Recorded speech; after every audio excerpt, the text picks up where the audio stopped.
Well, folks, we are now less than 2 weeks out from Election Day. Donald Trump appears to have the lead going into the home stretch here, and that means it has come. The October surprise. We'll get to that in 1 second. First, your reminder, in 5 days, Am I Racist?, the decade's #1 documentary, streams exclusively at Daily Wire Plus October 28th. But you need a Daily Wire Plus membership to watch. Join right now at dailywire.com/subscribe. Use code DEI for 35% off your new membership. Do not miss out. Alrighty, so the state of the race. We need to explain the state of the race because otherwise the October surprise doesn't make a lot of sense. The state of the race is that Donald Trump appears to be ahead going into the home stretch. In fact, poll analyst, reporter Mark Halperin yesterday said as much. He said that if the early voting numbers hold up the way they are right now, and if the same day voting, the day of voting, goes the way that it did in 2020, Donald Trump will have wrapped up this election before the election day even begins. Because basically, Democrats need to win it in the pregame or they're going to lose it day of. Here's Mark Halperin explaining just yesterday. Good morning, everybody. Let's lead with the lead, as they say in journalism. If the early vote numbers stay the way they are, and that's a big if, we'll almost certainly know before Election Day who's going to win the election. We're going to talk a lot about that. The reasons why Democrats might be underperforming, the prospect that they'll recover. But again, make no mistake, if these numbers hold up in the states where we can understand even partially what the data is like, we'll know that Donald Trump's going to be president on Election Day. And Halperin's not the only one saying this. The Washington Post reported yesterday dozens of states have opened in-person early voting locations. Turnout has been robust. In Georgia, more than 1.6 million people had cast in-person ballots by mid-morning on Tuesday, nearly 1/3 of the total vote from 4 years ago. North Carolina hit 1.4 million on Tuesday, the sixth day of early voting. In Nevada, Republicans voting in person have outnumbered Democrats, which is an amazing reversal from 4 years ago. Nationwide, over 18 million Americans have already cast ballots in person or by mail. Republican participation is radically up from where it was in 2020, when Donald Trump encouraged people not to vote early.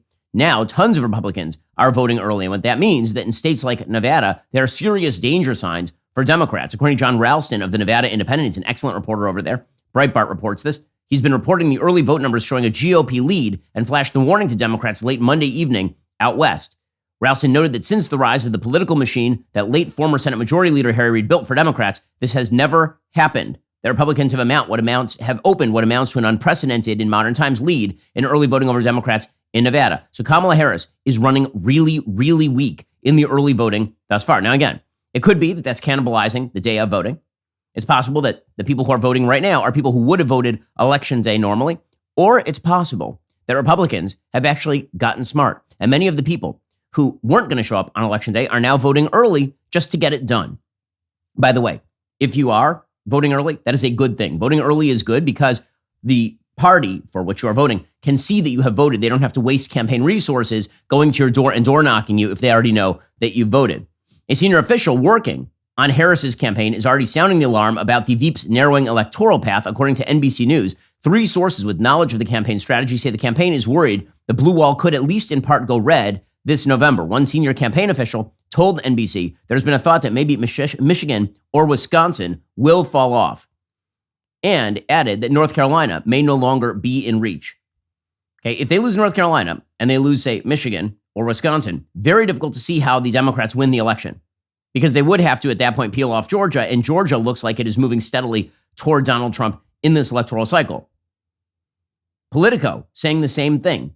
They're pointing out that the time is ticking off the clock for Kamala Harris. Quote, Vice President Kamala Harris and former Wyoming Representative Liz Cheney descended on the crucial Milwaukee suburbs Monday night and, sitting side by side, delivered compelling political sermons. The problem was they were preaching to the converted.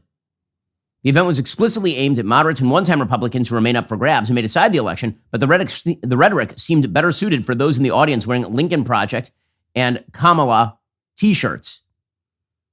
Okay, they've got a problem on their hands. And so it is now time to pull out all the stops. It's now time to pull out all the stops. So there are a couple of ways to do this. One would be for Kamala Harris to run a better campaign.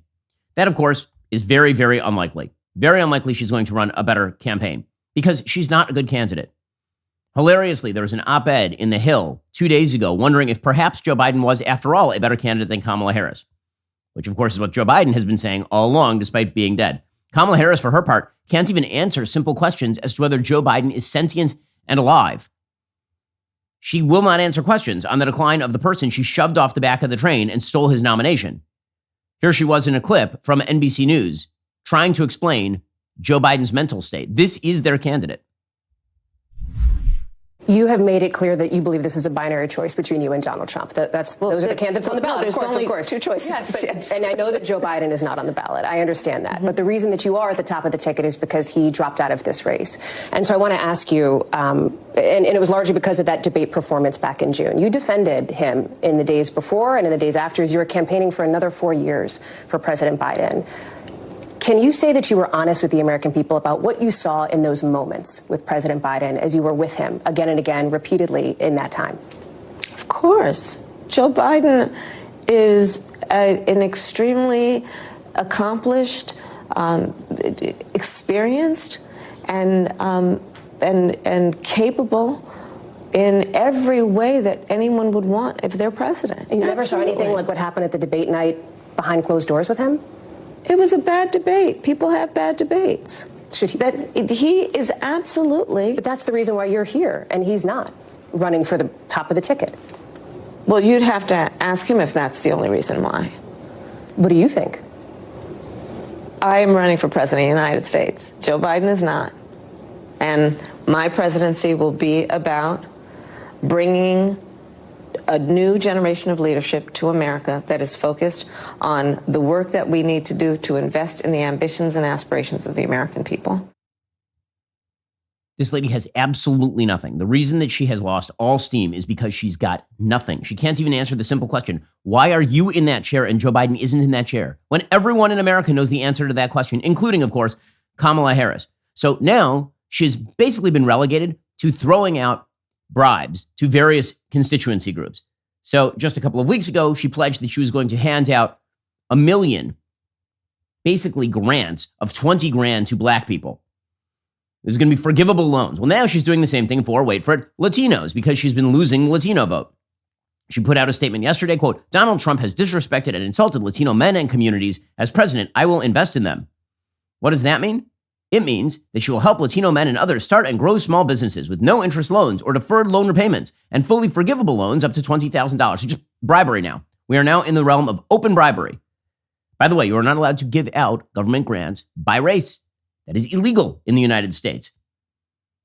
So this is her campaign, and it's failing. And so now has the time come for the October surprises.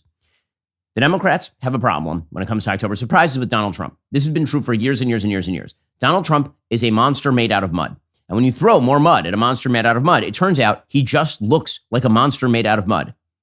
Donald Trump is the black socks of presidential candidates. Black socks, they never get dirty. The longer you wear them, the blacker they get. Right? That is who Donald Trump is. The more you throw at him, the more he just looks like Donald Trump, because he is the most well-established political figure in the American mind in my lifetime, and my parents' lifetime as well. There is no one in America who does not have an opinion about Donald Trump. Right now, the question is not for undecided voters what they think about Donald Trump. The question is what they think about Kamala Harris. Donald Trump's numbers have been incredibly steady for the entirety of this election cycle. If you look at the national polling, Donald Trump's national average polling has been between 46 and 48% the entirety of this entire race. The entire race. If you go back to when Joe Biden was in the race, Donald Trump was at 47%. At his height, he was at 48.1%. Today, he's at 48.3% in the Real Clear Politics polling average. He has never been below 46. He has never been above 48. He's absolutely steady. Kamala Harris, by contrast, she has gone down. She has gone up.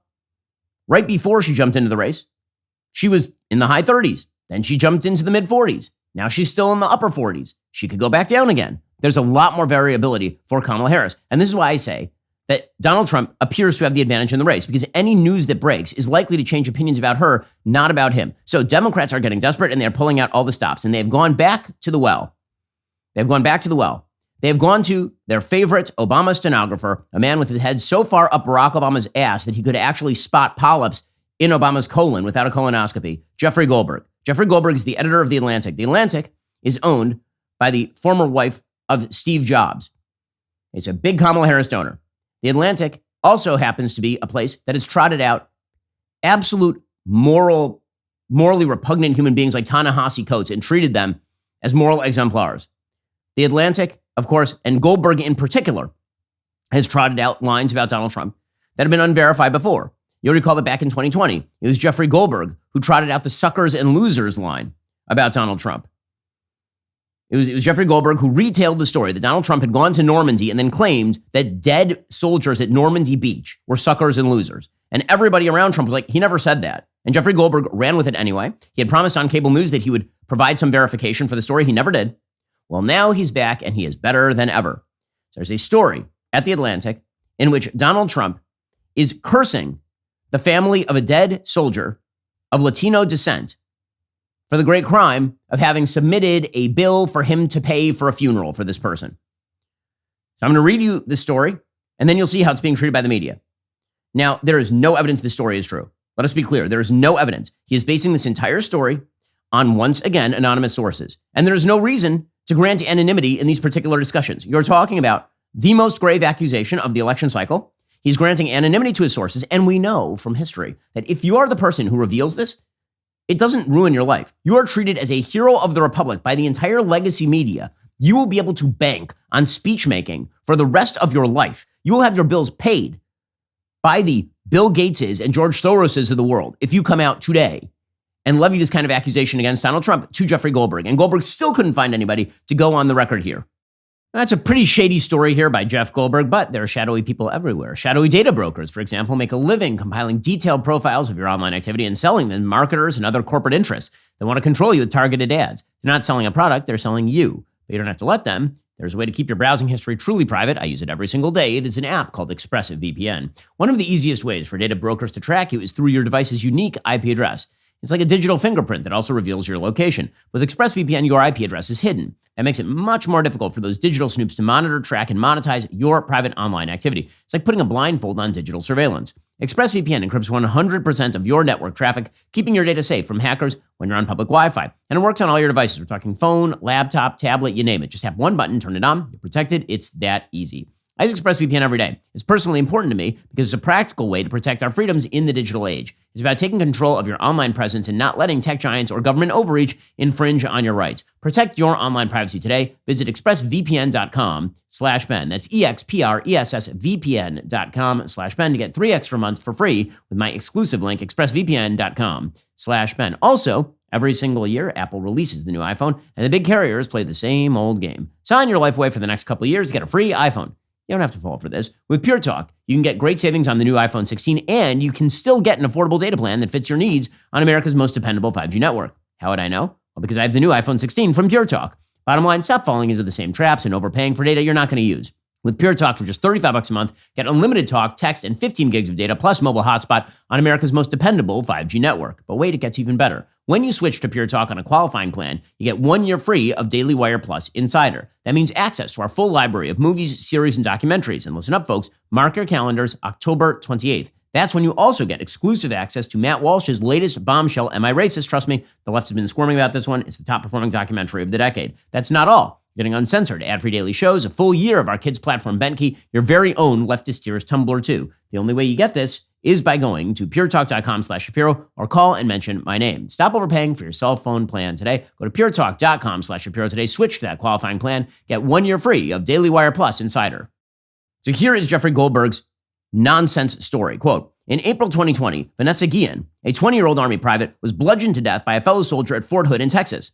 The killer, aided by his girlfriend, burned Guillen's body. Guillen's remains were discovered 2 months later, buried in a riverbank near the base after a massive search. Guillen, the daughter of Mexican immigrants, grew up in Houston, and her murder sparked outrage across Texas and beyond.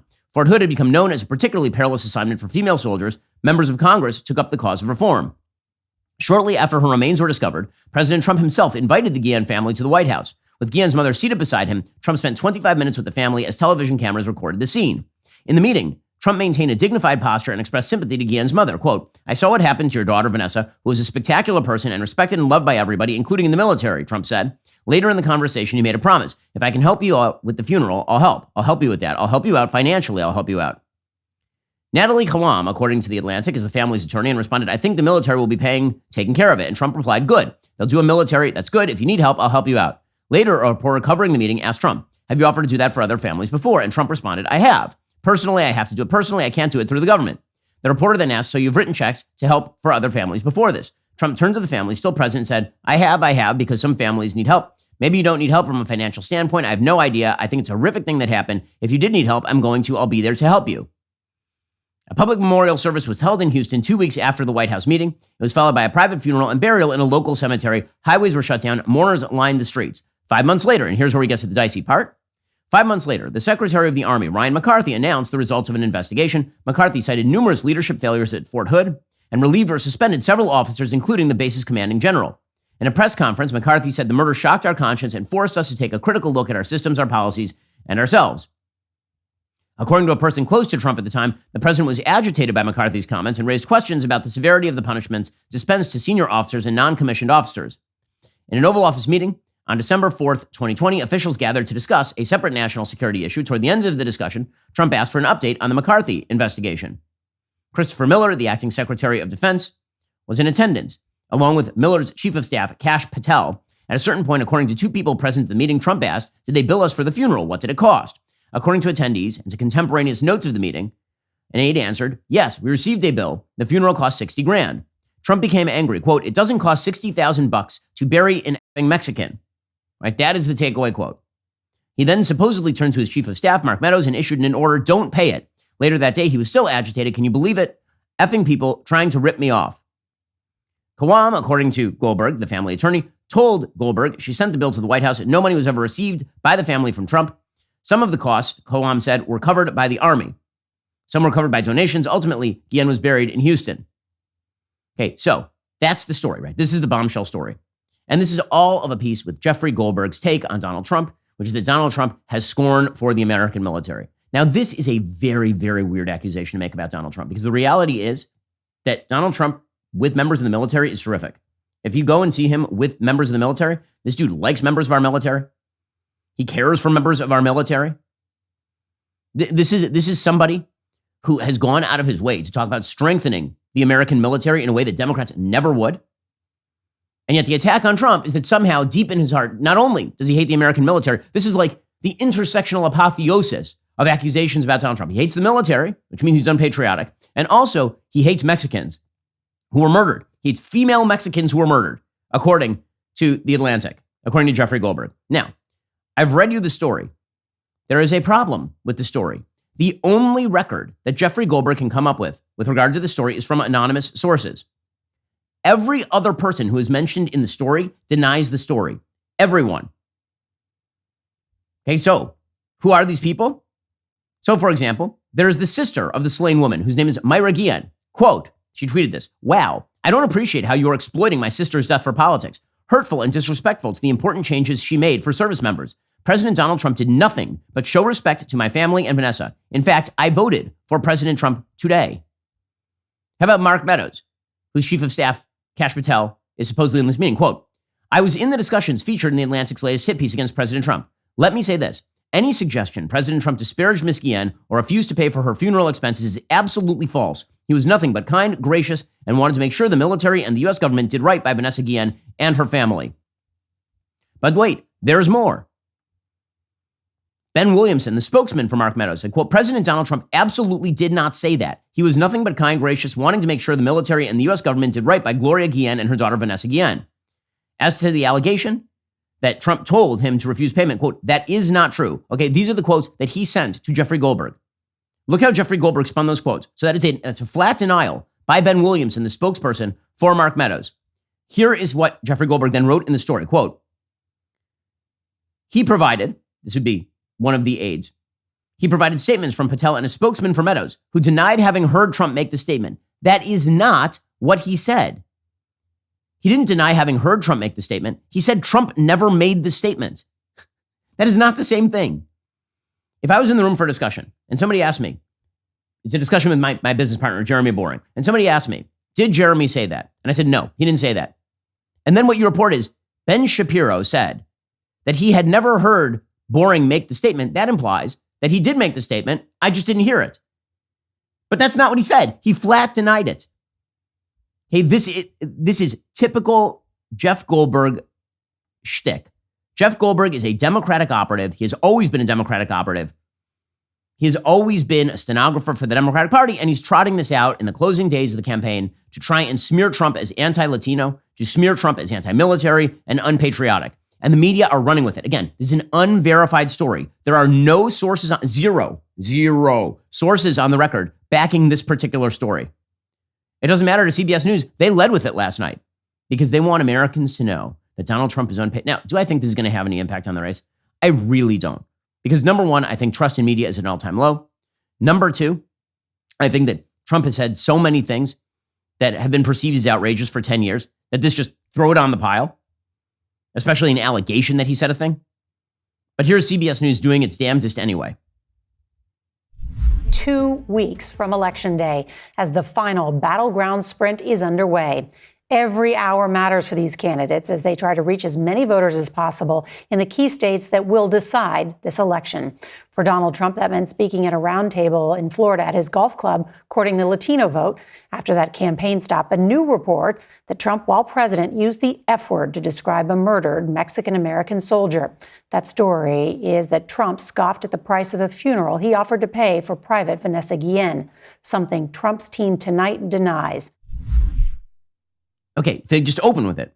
So the left is willing to run with any story so long as it is bad for the right. And you know what they think is bad for the right? Traditional American culture. But guess what? It turns out that a lot of American traditions, like, for example, Western boots, they're not going anywhere. Speaking of Western boots, let me tell you about Tecovas. This past holiday season, our executive team provided every team member with a generous Tecovas gift card. And let me tell you, you walk into our national office on any given day, you'll see at least half our team wearing their boots. Why? Because Tecovas boots give you the confidence to stand firm in your values literally and figuratively. Every single pair of Tecovas boots goes through over 200 meticulous steps of handcrafting. That's the kind of attention to detail and craftsmanship that made America awesome in the first place. And unlike the federal government, Tecovas actually delivers on their promises. These boots are incredibly comfortable right out of the box. Born in Texas in 2015, Tecovas has quickly become the go-to boot maker for everyone from generational ranchers to first-time boot buyers like me. Whatever your size, style, or need, you're going to find your perfect boot. Plus, with their best in the West guarantee, you get free returns and exchanges for 30 days. So they are fighting to take back the culture on the field, in the office, or out on the town. Tecovas has something for you. Right now, you can get 10% off at tecovas.com/Shapiro when you sign up for email and texts. That's TECOVAS.com/Shapiro, tecovas.com/Shapiro. See site for details. Tecovas, point your toes west. Also, election season, as you may have noticed, is in full swing. The future is on everyone's mind, but we all have the same future: death. Which is why, of course, you need life insurance. No matter what happens over the next 4 years, one thing remains constant: the need to protect your loved ones. And that is where Policy Genius comes in. Let's talk about reality for a moment. If something, God forbid, were to happen to you, would your family actually be able to cover the expenses? Mortgage payments, college tuition, daily living costs. These things don't disappear if, God forbid, something happens to you. Life insurance can ensure your family has the financial support they need, even if you're not there to provide it. Did you know that 41% of Americans don't have the life insurance coverage they need? Don't be part of that statistic. Policy Genius is the country's leading online insurance marketplace. They'll help you find the right life insurance policy at the best price so you can have peace of mind knowing your family is protected. Now, I know what you're thinking. Ben, getting life insurance sounds like a hassle. Well, it doesn't have to be. With Policy Genius, you can find life insurance policies that start at just $292 per year for $1 million of coverage. Some options are 100% online and let you avoid unnecessary medical exams. Policy Genius makes it super easy. Their licensed support team helps you get what you need fast. Save time, save money, provide a financial safety net for your family. Head on over to policygenius.com/Shapiro or click that link in the description. Get your free life insurance quotes. See how much you could save. That's policygenius.com/Shapiro. Okay, again, are there any sources on the record to back this? You should have to have a source for something like this. You should actually have to quote the source for something like this. Do they do that? Of course not. Jeff Goldberg? Of course not. And he did this exact same shtick last time. This is not even new. This is the second time around that he has done this. He did it in 2020 with the suckers and losers lie. And now he's doing it with the Vanessa Guillen story. And again, the family denies it. The family denies it. And they're like, why are you running this story? And Jeff Goldberg ran with it, and so did CBS News. Because they have to stop Trump at all costs. So here come the October smears. And believe you me, there will be more. Between now and the election, there will be more smears. The media are focused on it.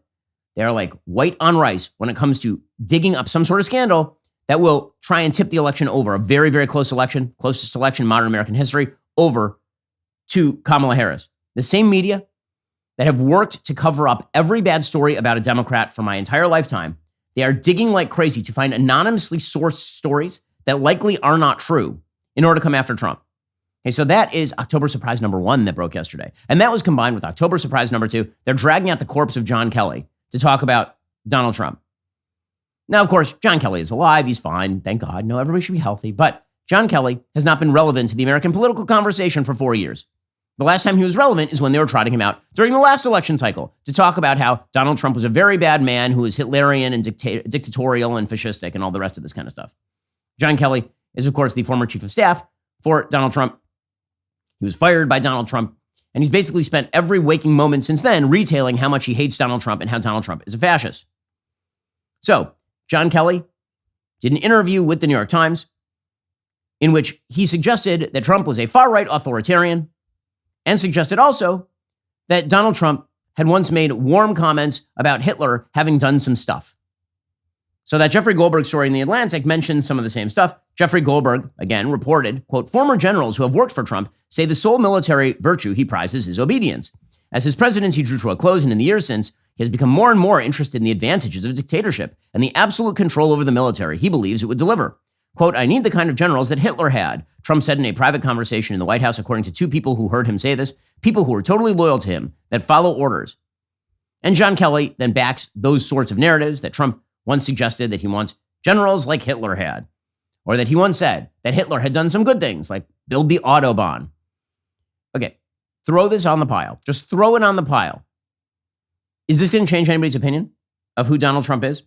Donald Trump says a lot of stuff, and he says a lot of stuff in uncomfortable ways that I would prefer he not say them.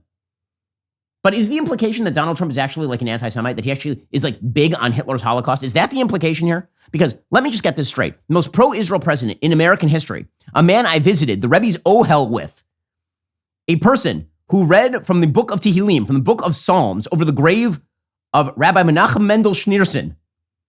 This person is the anti-Semite, the one who met with a hostage family, an American Israeli hostage held by Hamas in Gaza. That one, the one who has Jewish grandkids. So your implication is that because one time he said in a private conversation with John Kelly that Hitler revitalized the German economy, that's actually John Kelly's accusation, that because of that, that somehow is evidence that of what? Of what, other than historical ignorance, what is that evidence of precisely?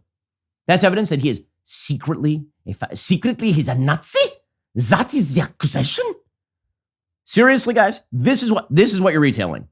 Come on, he's the person I have to worry about when it comes to fascism. Now, this doesn't wash. I'm sorry, it doesn't wash. And it particularly doesn't wash coming from a Democratic Party and media who have been so overtly warm toward the fascistic excesses of the current administration. Let me give you two examples from yesterday alone. Okay, so yesterday, Joe Biden was out campaigning. I know he's been deceased for a while, but the dead vote Democrat. And Joe Biden was out there campaigning, and he just said the fascistic part out loud. He said, someone needs to lock Donald Trump up. He needs to be locked up. Now, Donald Trump said that same kind of stuff about Hillary Clinton back in 2016. He was a candidate for the presidency at that point. He was not the president. Then he became the president. And you know what didn't happen? Locking Hillary Clinton up. In fact, his DOJ never even investigated Hillary Clinton. However, Joe Biden has activated his DOJ to investigate Donald Trump for everything up to and including improperly washing his underwear.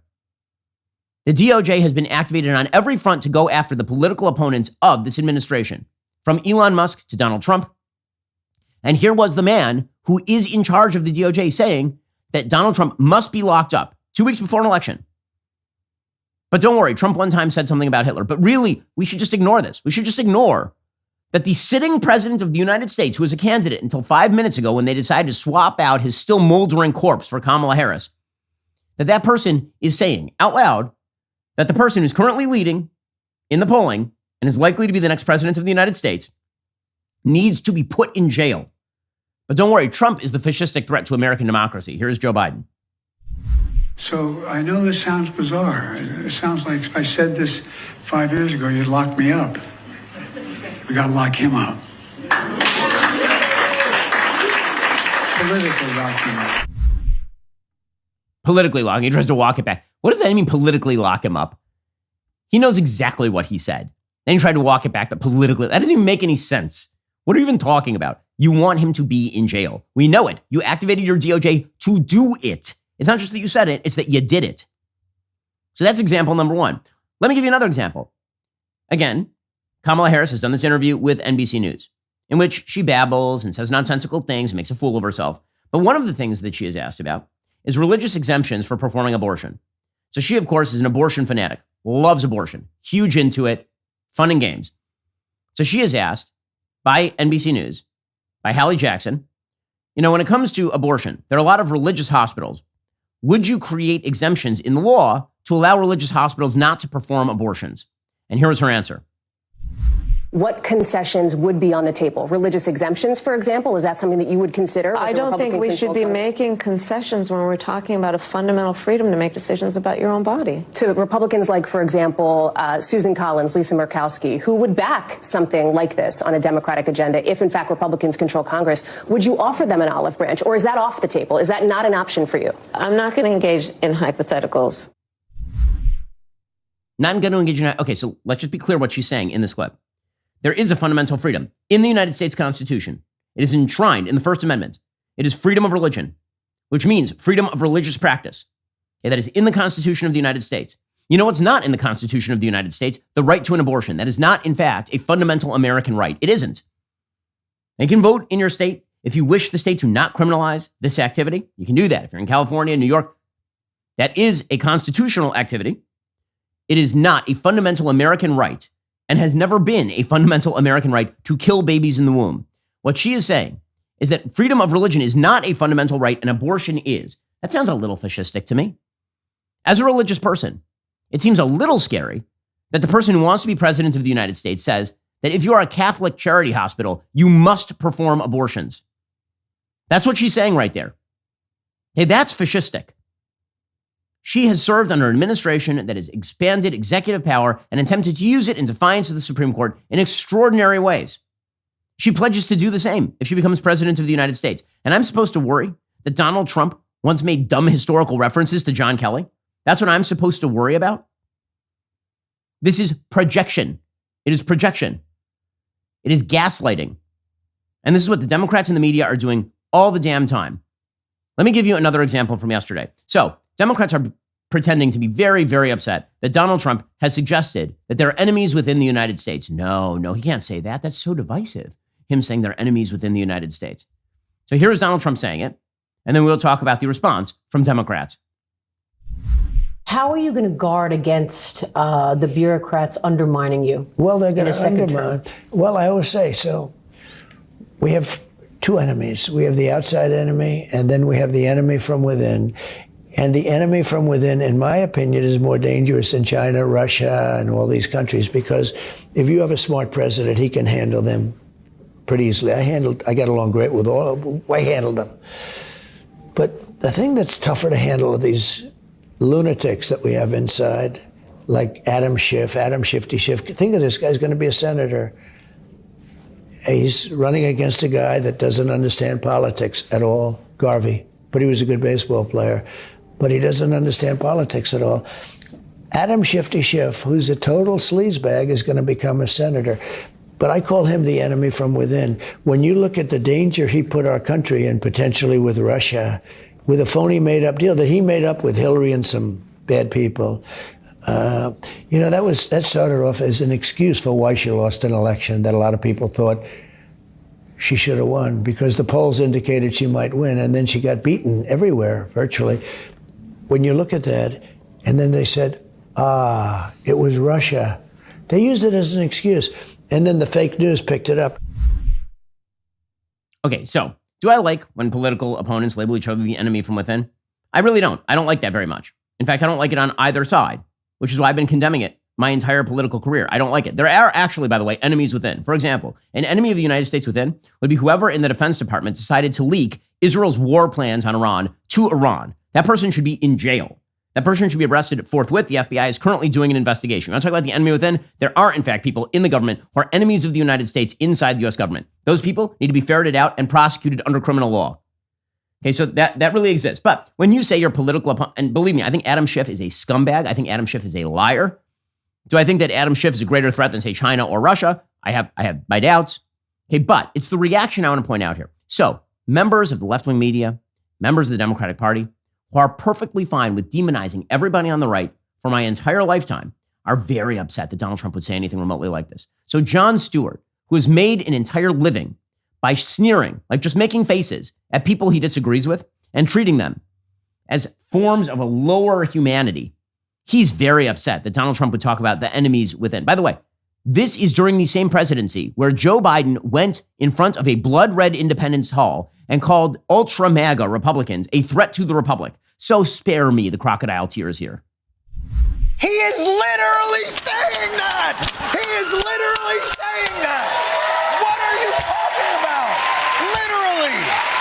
He is saying the enemy within, like Shifty Shift and Pelosi. You can't just pretend that he's talking about something else.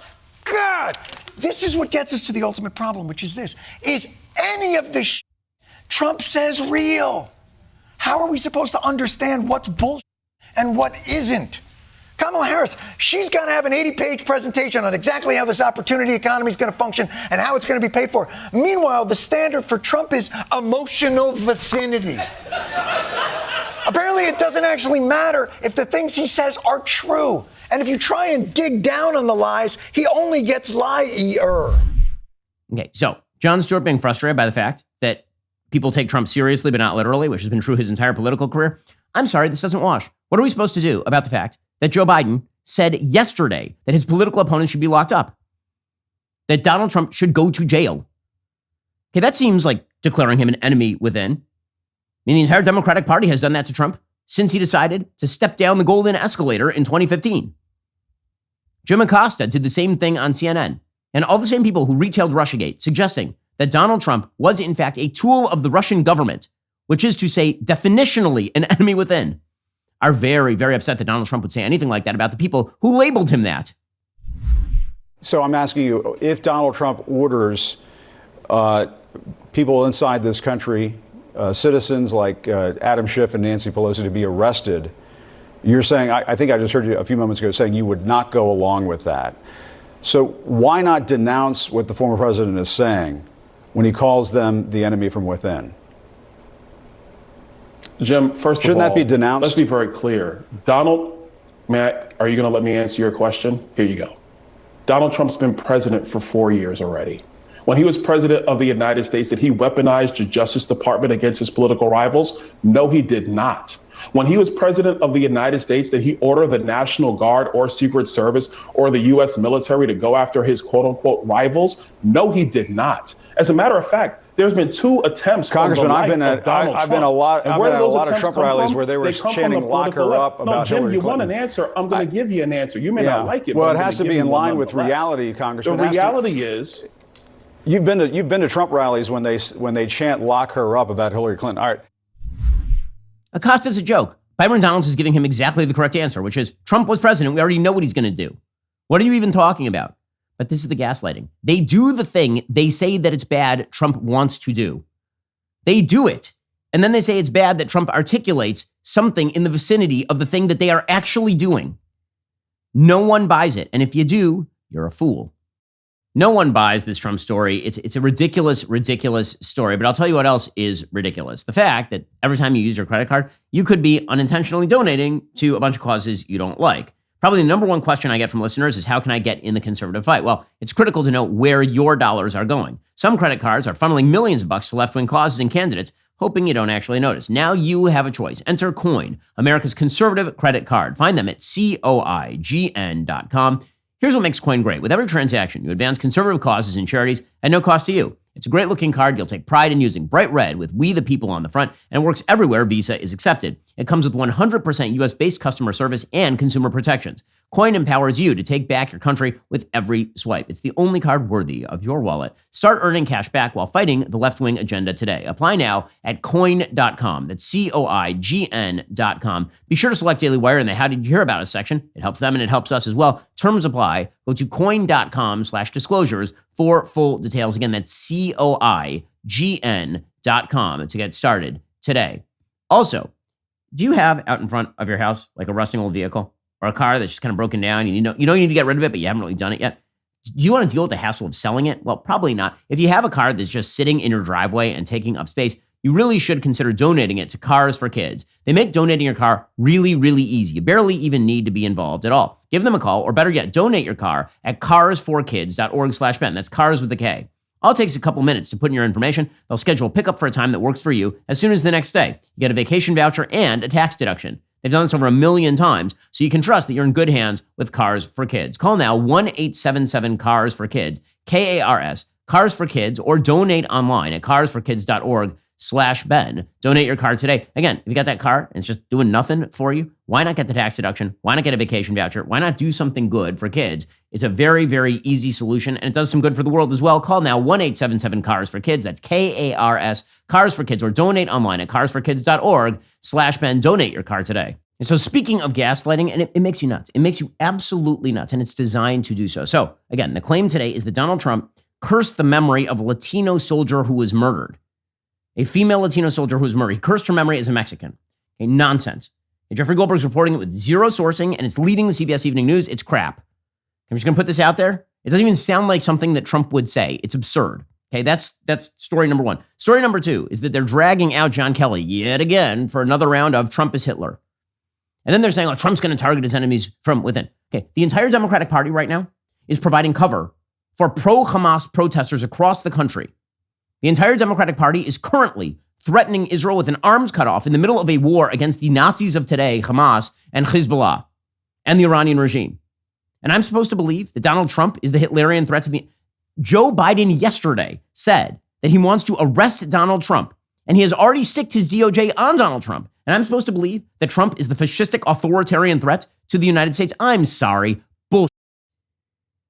Then they tried out Barack Obama, who himself radically expanded executive power and destroyed whatever political comedy we had in the country. Barack Obama was a historically dangerous president. Look at the polls of Americans' beliefs about race in the United States and racial comedy in the United States. This man did more than any other man of my lifetime to wreck the body politic in this country. And yesterday, he was campaigning for Vice President Harris, and he's asking, crocodile tears streaming down his cheeks, how we got so toxic and bitter. Oh, I don't know. It was you. The gaslighting is insane. You can sense a little anger here. I don't like being lied to. I don't like when partisan politicians like Barack Obama pee on my leg and tell me it's raining. I don't like that at all. Here's Barack Obama doing it yesterday at a campaign rally for Harris. I don't understand how we got so toxic and just so divided and so bitter. And I get why sometimes people just don't want to pay attention to it. And we all have friends like that. We have family members who just like, it's all a circus out there. I get that. How to get toxic and bitter? It was you. This guy spent his entire political career ripping his political opponents as the worst people in America. There's a great piece over at the Daily Wire running down all the things that he said about his fellow Americans. 2008. I want you to talk to Republicans, whether they're independent, whether they're Republican. I want you to argue with them and get in their face. 2009. I don't want to quell anger. I think people are right to be angry. I'm angry. April 2008. On his opponents, quote, they get bitter. They cling to guns or religion or antipathy to people who aren't like them, or anti-immigrant sentiments or anti-trade sentiments as a way to explain their frustration. 2010. He declares the members of the Tea Party, the most polite protest group in American history, people who got together and held events talking about cutting government spending. He called them teabaggers, which is a vulgar slang for people who perform particular sexual activities. 2010, talking about the GOP taking back the House of Representatives. Quote, if they're successful in doing that, they've already said they're going to go back to the same policies that were in place during the Bush administration. We are going to have hand-to-hand combat up here on Capitol Hill.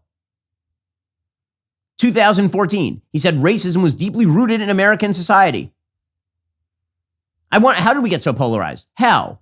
I don't even know. The entire media in 2010, I remember I was there, calling the Tea Party terrorists. It's beyond reason. It really, really is. And pretending that these people have any credibility to talk about bringing the country together is an absurdity at the highest level. Now, by the way, speaking of bringing people together around lies, so yesterday at this Kamala Harris rally, Barack Obama shows up, it's in Detroit, and they bring forth Slim Shady, Eminem, Marshall Mathers. They bring him forth. Eminem is now 52 years old. Yes, all of your childhood icons, they've gotten old. Eminem is 12 years older than I am. His last good song came out 20 years ago, something like that. In any case, he introduced Barack Obama at this rally. Now, the hypocrisy here is absolutely astounding. Astounding. Why is it so astounding? Because have you ever read an Eminem lyric? Like just read it? This is a campaign. Kamala Harris's campaign is built around, we care about women. All we care about is women. Toxic masculinity. Let me read you some Eminem lyrics. Quote, there's a 4-year-old little boy laying dead with a slit throat in your living room. Ha ha. Or how about this? Let me add my 2 cents. Of course I side with Chris Brown. I'd beat a down too if she gave my dick an itch now. That's an Eminem lyric. Or how about, you, Miss Cheney, fuck you with the freest of speech. The divided states of embarrassment will allow me to have, fuck you. Or maybe, there is, I take 7 kids from Columbine, stand them all in a line, add an AK-47, a revolver, a 9, a Mac-11, and it ought to solve the problem of mine. And that's a whole school of bullies up all at one time. He seems like a really nice person. Like a really nice person. Probably he should introduce the former president of the United States to introduce the current presidential candidate. He seems like an absolute delight. This is a person who has in his lyrics talked up. He was talked to murder, but don't worry, he's an icon in Detroit. So it's fine. It's fine now. By the way, if he had introduced Trump, what I'm saying would be front page news across the country. But this went completely without comment by the media. Here was the real Slim Shady doing his routine. He's now turned into a rich suburban white man endorsing Kamala Harris. He's turned into a white dude for Harris. As most of you know, the city of Detroit and the whole state of Michigan mean a lot to me. And going into this election, the spotlight is on us more than ever, and I think it's important to use your voice. So I'm encouraging everybody to get out and vote, please. I also think that people shouldn't be afraid to express their opinions. And I don't think anyone wants an America where people are worried about retribution or what people will do if you make your opinion known. I think Vice President Harris supports a future for this country where these freedoms and many others will be protected and upheld. And here to tell you much more about that, President Barack Obama.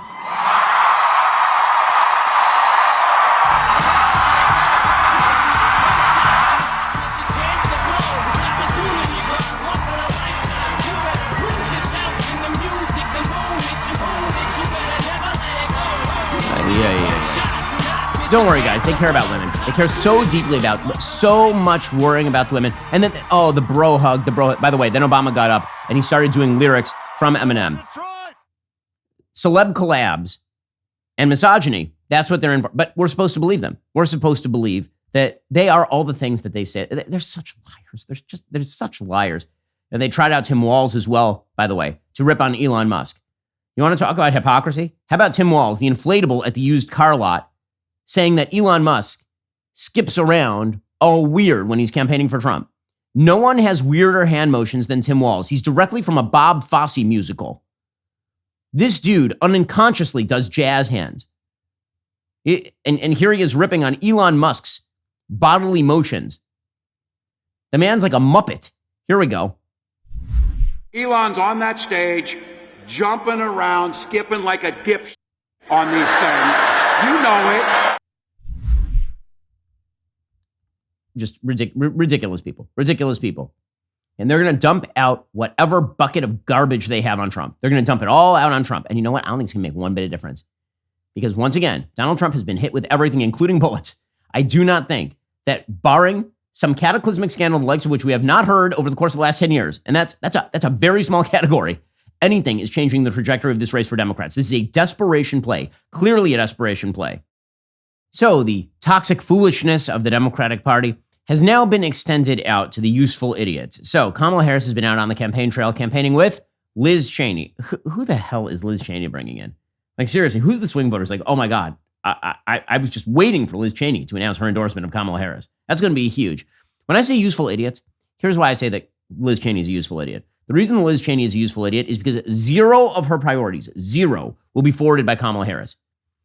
So the Democrats will fet her. They will treat her as a wonderful human being, a true heroic figure. Chris Matthews, I meant to say, He's back. Liz Cheney. She's the best. We love Liz Cheney now.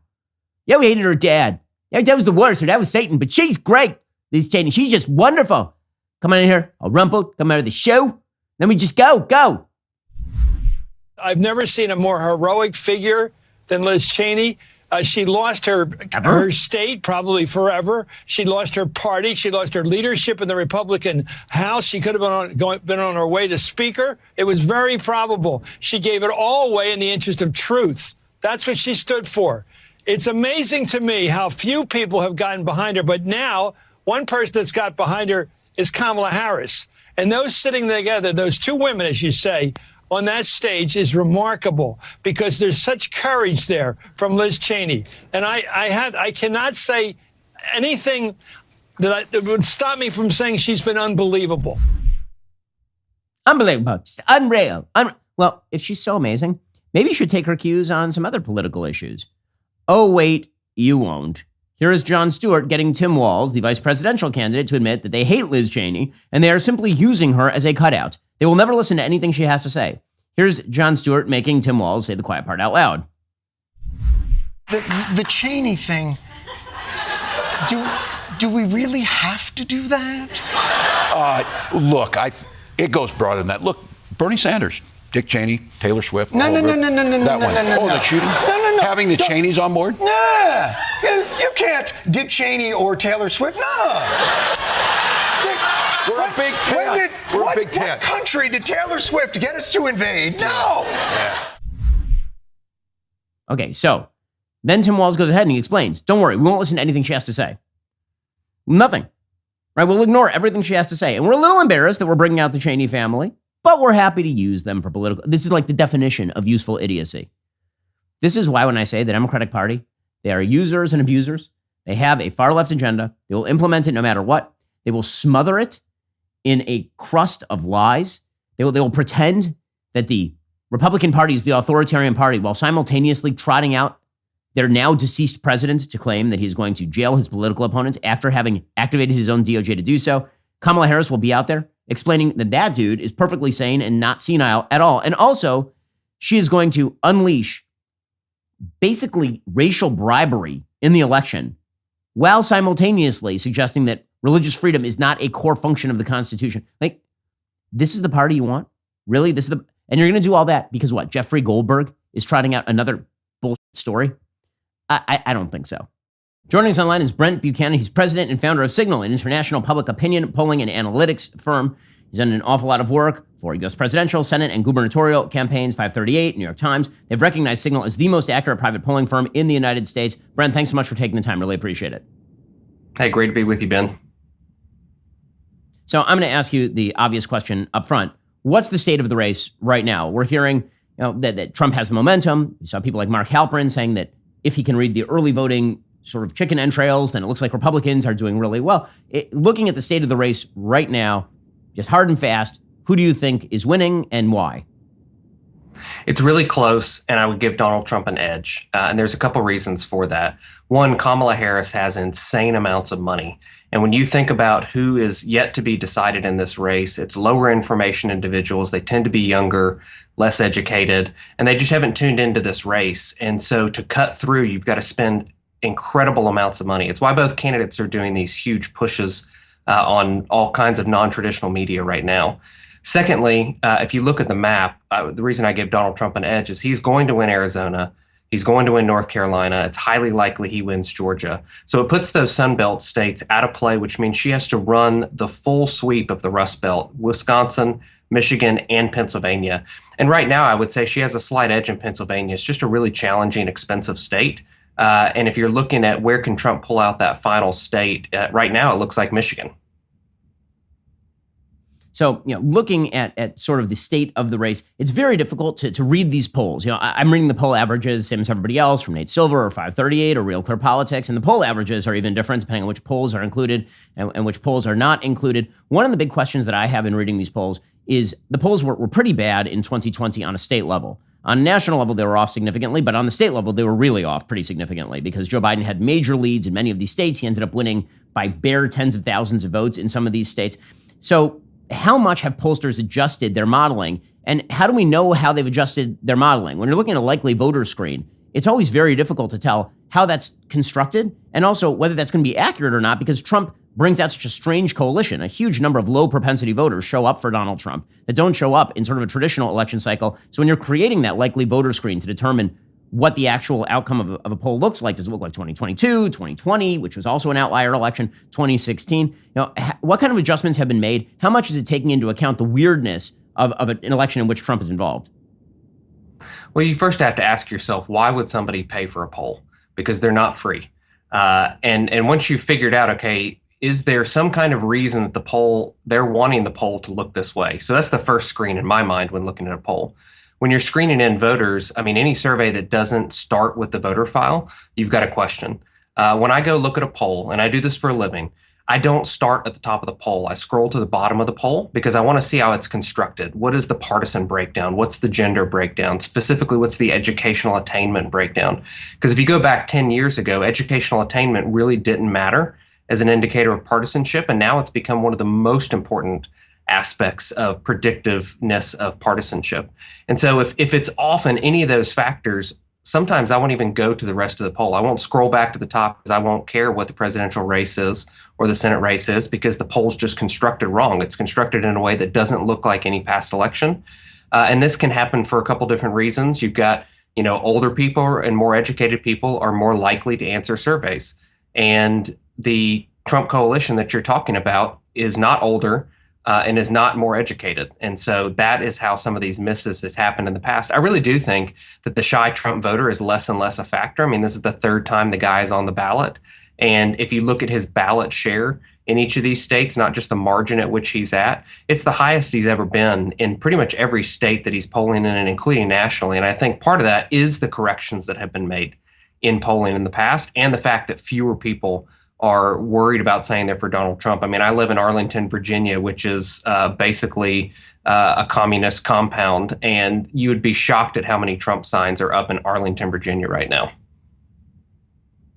So let's talk about the Trump coalition. There's been a lot of talk about it being multiracial, about it being more working class. There's also been some talk, Harry Enton on CNN recently, suggesting that actually he's underperforming what he did in past elections with working class white men, for example, which seems strange to me that he would be underperforming when Kamala Harris is on the other side of the ballot, when she obviously, from the way her campaign is approaching things, is she seeing internals that suggest that may be untrue? Because they're making a heavy effort to draw out black men. They're trying to send out Tim Walz as a bizarre surrogate for working class white men. What do you make of the reports that he's lagging in particular sectors where he's done better before? Well, right before this interview, I went back and looked at the 2016 exit polls, 2020, and then I compared that to our most recent national poll. And if you look at white voters in 2016, they voted 20 points more for Donald Trump, and that was 17 points more for Donald Trump in 20. And right now, we only have it at 4 points more for Donald Trump. And so I think that's more a factor of that segment of voters being more undecided. Because exit polls don't have an undecided option. You either walked in and voted for one or the other, or maybe a third party candidate. And so that's the best way to read that right now. But if they're looking at the same polls that we have access to, they are seeing that there is opportunity in white working class voters. I don't know why they're going after white working class men, because the gender gap is back, and the gender gap actually looks a whole lot more like 2016. The men as a whole just didn't perform as well for Trump in 2020. And so as we look at that gender aspect, it's actually looking more like 2016, which is positive for Trump. But if you go back to the 2016 exit poll, black voters, 8% for Trump, 2020, 12% for Trump. Our poll currently has him at 20% with black voters. So, I mean, just this massive increase in appeal to non-white voters. And it makes a lot of sense. I saw a chart the other day that showed ideology, conservative, moderate, liberal, and, white Republicans have kind of stayed conservative, Hispanics and blacks have stayed moderate, and white Democrats have just fallen off into this, this leftist liberal pool. And so they don't look anything like Democrats of 20 years ago. And white and black, or white and Hispanic voters are looking at those folks saying, why did you go insane? Because I don't believe that. That's not what I look like. And they're starting to consider the Republican Party, that, of course, is more conservative than them, but at least it's not wacky leftists. This is part of the thing I think about Trump that people have completely ignored, is that his excesses are rhetorical. His policies are more moderate than any Republican candidate of my lifetime. If you actually look at what he's done with the Republican platform on, say, abortion, or completely ignoring same-sex marriage, or a wide variety of issues that used to be sort of the key litmus test of conservatism in the country, he's put those things all the way off to the side. I mean, this is a person who campaigned in 2016 saying he's not going to touch Medicare or Social Security, and then won. And so he's taken a bunch of what would have been sort of the hard right Rockwood Republican issues and just dispensed with them. And so he actually has occupied the middle of the political spectrum positionally, which is one of the reasons why I think he's outperforming. Democrats, I think they read him as a radical, while ignoring the fact that politically, the dude is the most centrist Republican that we've had running in the United States for probably my entire lifetime. Oh, completely. And I think it's also causing a little bit of a problem in the religious community. I don't know if you saw the ASU survey that George Barna put out of how many tens of millions of evangelical Christians are going to sit this election out. And you go back and look at 2016, what did Trump do? Well, he said, I'm going to appoint very conservative Supreme Court justices, and here are their names. Here's a list. And it was that inflection point in the campaign where conservative voters started to consider, okay, well, this guy, this moderate from New York, I might be willing to support him if this is the type of people he's going to appoint for the Supreme Court. So I think it's an issue that in this next 2 weeks, in the final stretch of the campaign, the Trump campaign could benefit from figuring something out that they can hang and say, look, this religious right, this is what we're going to do for the next 4 years for you. Because I think the religious right just hasn't heard anything from them because, as you mentioned, a lot of these policies are centrist, which is pulling voters in. And I think it's one of the missing parts of this campaign cycle is that each side is saying, look at this new type of voter we're getting. Okay, the Dems are saying we have Liz Cheney and the neocon Republicans coming over. And Republicans are saying, look, we have Black and Hispanic men coming over. But nobody wants to talk about who left their coalition.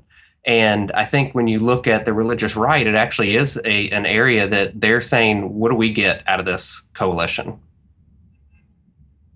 So let's talk for a second about the ground game. There's been a lot of talk about the ground game variation between the Republicans and the Democrats. It's always been a major concern of mine. You know, I'm hearing very conflicting opinions on exactly how good is the Republican ground operation. They've outsourced it to outside groups, whether it's Elon Musk, whether it's Turning Point USA. The Democrats, of course, are pretty famous for having a very, very solid ground operation. What do you make of concerns about the ground game? How much does ground game matter in an election like this? Well, ground game is just another touch. And when you think about these lower propensity voters, they just need a whole lot more touches. And so knocking on their door a few times is helpful. But I will say that when you think about ground game, the reason the Democrats have been so successful is because it's not something that they say, oh, guess what? 3 months to the election, let's go throw people on the doors. They do it year round. They build within the communities. And I'm very appreciative for what these outside groups are doing to help Donald Trump. But we as a Republican Party have got to figure out what is that ecosystem that we can build within communities, not just pay people $30 an hour to go knock on doors. I think it's important. I think it's helpful when we're doing tracking studies every single day in a couple key states right now, and you can see when and where the other side puts people on the doors because it starts to show up in what's called the seen, read, heard flow. Where have you seen, read, or heard anything about this campaign or candidate? And we don't necessarily see those same spikes on the Republican side. And I think it's just because it's newer. It's a much smaller audience of who is getting their door knocked. I mean, if you ask people, have you ever been polled? I would guess that number is even smaller than the number of people who say that their door has ever been knocked. So, final question for you. We're looking forward now a couple of weeks. I know that I can't ask you about unknown unknowns because who the hell knows what's going to drop. One of the things I find it difficult to believe is that there's going to be any story that drops about Donald Trump, barring, he had sex with a horse or something, that radically changes the nature of this race going forward on the Trump side of the equation. I know there have been a couple of oppo dumps on him, the suggestion that he made disparaging remarks about a dead Latino soldier, which again is unverified. Jeffrey Goldberg is trotting that one out today. John Kelly has been brought back, resurrected, to make accusations about Donald Trump liking Hitler, which I find personally strange since, once again, I visited the grave of Rabbi Menachem Mendel Schneerson with Donald Trump 2 weeks ago, and he didn't seem super Hitlerian at the time. I feel like I would have noticed the mustache. So, given the fact that Trump has been absolutely stable in these polls, I mean, this is the point that I've been making this entire election cycle. This election is really not about Donald Trump. It's really about his opponents. Donald Trump has polled consistently between 45 and 48%. in pretty much every poll. He's polling better now than he ever has in the past. He's up in the 48, 49, 50% range in virtually every national poll. What do you think could change in the next 2 weeks? And if you had to hazard a guess, do you think that it benefits Trump or do you think that it benefits Harris? Well, you have to understand why would they do something like that. And I want to lay out that I no longer believe elections are about persuasion. I think they're only about persuasion to turn out. And so if you think about what they're drawing out here in terms of who is this going to turn out, that is the lens in which you've got to understand why they would bring these things up. And if you, some of the things that Donald Trump has said is the exact reason that he is appealing to men of color right now. And so they actually risk turning out more men of color by bringing out things that might sound ridiculous or outrageous to a certain segment of the voters that already hate Donald Trump. It might actually backfire on them and make some of these non-white men go, that dude's actually pretty cool, and come out. And I know that sounds completely ridiculous, but that is how elections are run now, is you do and say things and advertise all for the purpose of getting a segment of the voters to look up, pay attention, and show up to vote, not because they worked for Kamala and now they're going to vote for Donald Trump. Well, that is Brent Buchanan. He has a wonderful job as president and founder of Signal. Thank you so much for your time and insight. Really appreciate it. Thanks, Ben. Well, joining us on the line is my friend and mentor, Glenn Beck. Glenn, it's great to talk to you. It's been a while. Mentor. I know. How are you? Yeah, well, I mean, we've both gotten old, dude. I mean, like, we've been around for a while. You don't look it. You don't look it. It's good to talk to you, Ben. Thank you. So I want to jump into the book with you in just one second. A brand new book out called Propaganda Wars. First, I got to get your take on the election, obviously. So it feels like Donald Trump has the momentum. We're about a week and a half out from the election, and now the oppo dumps have begun. Where do you think we stand? I think things look good for the president. I hate to say that. I don't feel like I don't want to jinx anything. But I think all the momentum is going his way. I think the interview on Joe Rogan on Friday could either throw things off the track or put it right in place to where he will win. Kamala is just running a horrible campaign, and everything that they're doing now shows they're just grasping at straws. Well, Glenn, obviously, I agree. You know, the danger for the country, obviously, if Harris wins, I think people they feel it, and the sort of fake joy that was supposed to be, infusing all of us the moment that Joe Biden was, summarily executed and thrown off the back of the political bus. It's so strange, and my new book is called Propaganda Wars, and you see this happening just in the last few months when Donald Trump survived the assassination. He was exuberant. He was strong. The convention happened, and you actually felt joy from that convention. It was happy. It was like a Reagan convention almost. And then the Democrats wanted to fake that whole thing. These people are so incredibly fake. And so they went on the joy campaign, and that thing has just fallen apart. And they're right back to, he's the devil, and he's Hitler, he's Mussolini, he's every bad person we can think of, except for Mao, because we kind of like Mao. I mean, it's incredible how they have taken this and used the press. It's never been more clear that it is a propaganda arm of, I would say, the Democratic Party, but more importantly now, the government. It is an arm of the government of the United States of America. Glenn, you can see this in action actually just today. Obviously, The Atlantic, using Jeffrey Goldberg, who, of course, is a stenographer for the Democratic Party, puts out this crazy story that is completely unverified by any actual source about Donald Trump apparently cursing the memory and the family of a slain woman of Latino origin who is an American soldier. And Trump, by the testimony of the family, was always great to them, very nice to them. Everybody who's in the room denies that this is actually what happened. They run with it anyway. CBS News leads with it. The complete manufacturing of narrative, which you talk about in propaganda wars, it really is insane. And it is making us insane. I mean, it makes us feel gaslit. It makes us feel like, what the hell is going on around us? What exactly are you supposed to believe when your sources of information are so corrupted? But you and I have been doing this long enough now, Ben, that we both know it's at its end. The American people are onto it. And I was just talking to former Prime Minister Liz Truss today, because we were talking about the collusion now between the Labour Party and the UK government and our government with Harris' campaign and the Biden White House of trying to literally kill Elon Musk's Twitter. Also, the collusion on strategizing the campaigns and things. This is a major problem now, where our governments and like-minded socialist leaders and globalist leaders are all working together and leaving their people behind. It's not a coincidence we all have these borders that are being overrun, and our governments are treating anyone who says, hey, this isn't what I voted for, this doesn't seem good for my country. The politicians treat them as second-class citizens that need to be shut up, and the media calls it all far-right extremists that are saying that. That's what's happening in the entire West. This is not about Republicans or Democrats. This is about a global effort by big business, big politicians, the governments, and the media all over the Western world, colluding to fundamentally change the West into a place where we become serfs.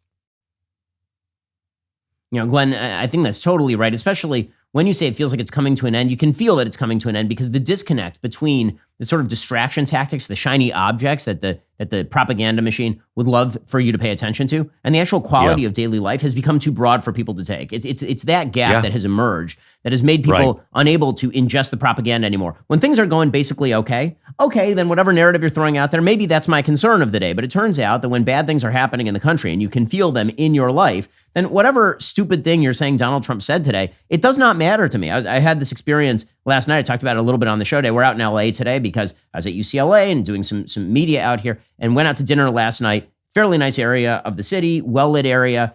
We finished dinner at like 10:30 at night. We have 24/7 security the same way you do, but my friends don't. So we walk down one side of the street. My friends go back to their car. They walk about 25 feet. They get into their car. The minute they get in their car, a white Hyundai pulls up in front of them. 3 young black men, I give the race because they're still suspects at large, jump out of the car, grab my friend out of his car. This is last night. Grab my friend out of his car, grab his watch, grab his wallet, grab his keys, grab his phone. They then rush around to my friend's wife. They start trying to assault her and take her stuff. She screams and she kicks, and then realizing it's going to be a bit of a fight, they get in the car and they run away. They are still at large. And I'm supposed to care this morning that Donald Trump said something that John Kelly didn't like, and I'm supposed to believe that Donald Trump is Hitlerian? Like, give me a break. Just give me a break. It's ridiculous. It is. It's in the Declaration of Independence, the second paragraph. I can't remember. I'm going to badly paraphrase it, but people will put up with these usurpations, these problems, the loss of freedom and the things they don't like until they just are not bearable any longer. We don't want to have conflict as people. We don't like change as people. But there comes a time when you realize this is going to destroy the life that I know if I don't stand up. And we're at that point right now. But the media and the governments, the Democratic Party, are trying to gaslight you to make you feel like you're crazy. The good news is, while they've tried to separate us from talking to one another, it's not like it was during COVID. COVID changed things for the worse, and then later actually changed it, I think, for the better. People started talking and going, this doesn't make any sense. Now that we're talking, the propaganda machine has got to silence the voices. And that's why Der Spiegel, when they said last weekend that Elon Musk is target number 2, Donald Trump is target number 1, he's absolutely right. He is one of the last people that can actually stand at the gate and keep that gate of free exchange and ideas open. If he's gone, what happens, Ben? One of the things that we talk about in... Go ahead. I'm sorry, I was going to say, when it comes to Elon, one of the things that you can see in terms of the propaganda war against him is just the way that the media swivel on people the minute that they express politics that are unpopular. So for a while, Elon was the toast of the town because, of course, Elon is doing amazing things like starting a giant electric car company and launching things into space and all this kind of stuff. And now it's like they're running pieces about the white supremacy inherent in rocket launches because they have to do whatever they can to stop him because he has now crossed the propaganda machine. And it's bizarre to believe and to see how many people buy into that on the left. It's just, there is true mental illness in this country. They have been so frightened, terrified, whatever, that they are no longer seeing logic. They don't know how to think through. They're just living in the lizard brain, which is really, really disturbing for so many people. One of the things I want to make sure I hit is deep fakes. I've been talking about deep fakes and AI now since the 90s, and we are finally here. There have been 4 billion people that have gone to the polls in the Western world this year. 4 billion people are voting. It's more than at any other time in human history.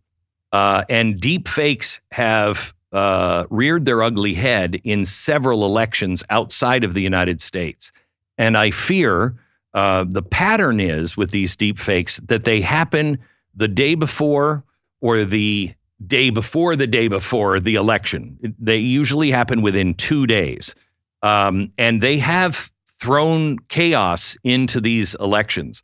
And we talk about it and all of the ramifications of deep fakes and everything that the government is doing in conjunction with some of the really evil players in the world in propaganda wars. And I urge you to tell your listeners and tell everybody you know, don't believe anything, even if it comes out for your side in the last 2 days, because you won't have any time to verify.